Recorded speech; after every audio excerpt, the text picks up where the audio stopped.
আসসালামু আলাইকুম এভরিওয়ান। আজকে যে বিষয়ে আলোচনা করব সেটা হচ্ছে গিয়ার সিস্টেম। মূলত গিয়ার সিস্টেম হচ্ছে ২ ধরনের। একটা হচ্ছে ম্যানুয়াল গিয়ার সিস্টেম, আরেকটি হচ্ছে অটোমেটিক গিয়ার সিস্টেম।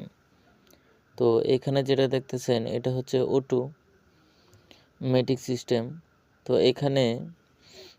ওইখানে অপশনগুলো দেওয়া আছে, যেমন পিতে পার্কিং, ডিতে ড্রাইভ, আর এনতে কি?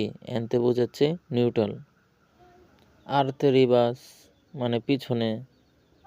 আর গাড়ি যদি পার্কিং করতে চান তাহলে অবশ্যই পি অপশনে রেখে হ্যান্ড ব্রেক চাপ দিয়ে কী করতে হবে, উপরে তুলে রাখতে হবে।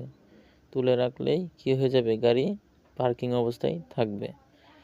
তো গাড়ি যদি আগে চালানো শিখতে চান তাহলে অবশ্যই ম্যানুয়াল সিস্টেমটা আগে ফলো করবেন, তাহলেই আপনারা অটোমেটিক যেই গিয়ার সিস্টেম আছে সেটা পেয়ে যাবেন।